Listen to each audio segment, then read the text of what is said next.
Want to do a bit of an exercise? Sure. Okay, and then, if you don't like it, just tell me.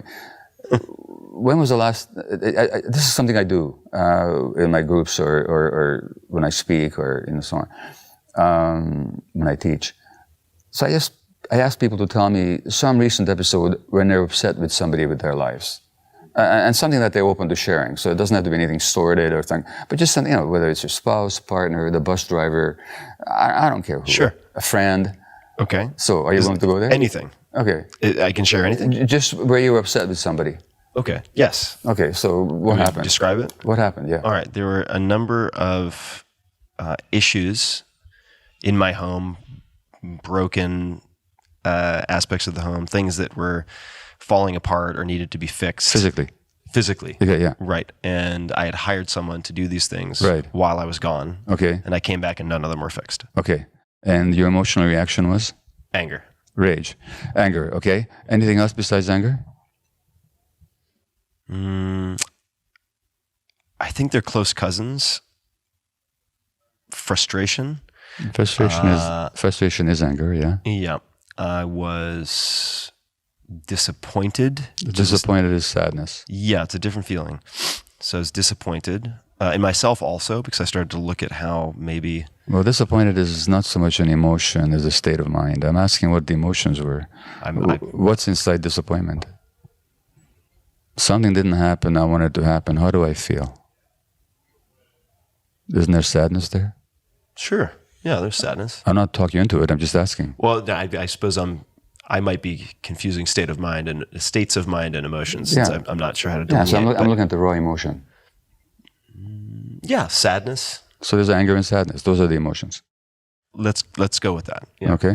Mm-hmm. So I'm going to ask you a silly question. What were you sad and angry about? Well, I suppose the answer, which is not the right answer I'm expecting, was I was angry that someone had made commitments to me and not fulfilled those commitments. Okay, well, that's what happened. They had made the commitment and fulfilled, but that doesn't tell me what you were sad or angry about. What does that mean that they didn't fulfill their commitments? Meant that they didn't care about me. They didn't they didn't respect me. So they didn't care about you and didn't respect you. What kind of person doesn't get cared or respected?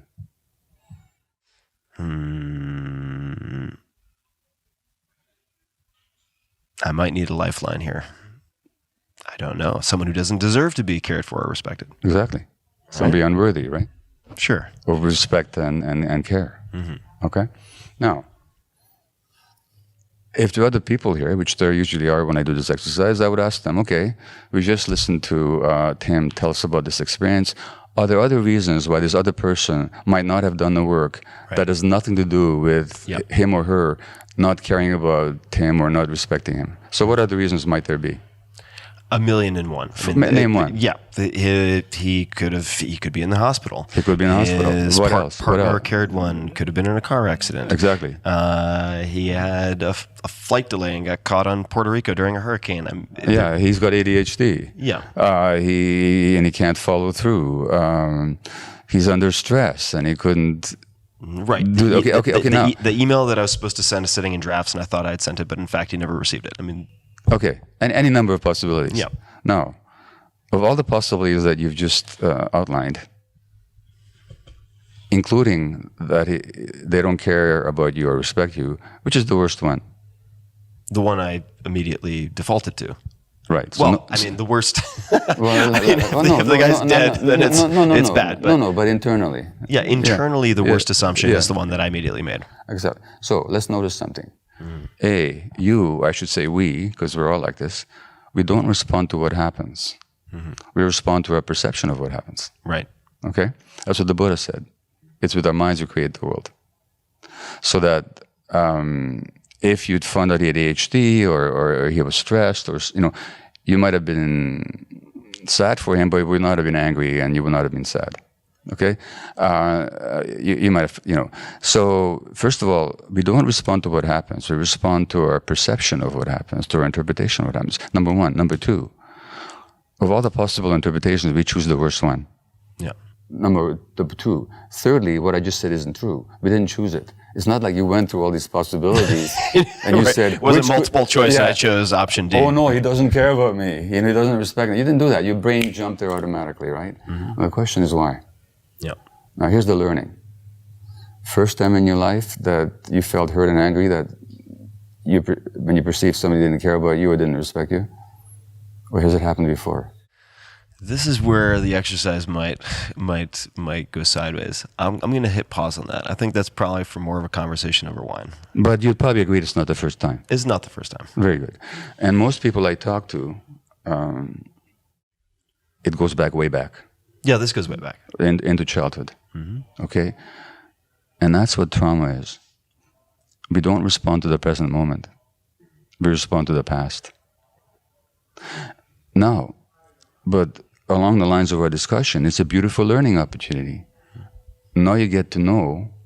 Now, what if you assumed for a moment that you're the most lovable, most worthy of care, most worthy of respect person in the history of the universe? And this guy doesn't do your home. What's your response? Any number of the other options which does not trigger an intense negative emotional state. Yeah. None of those other options would trigger that.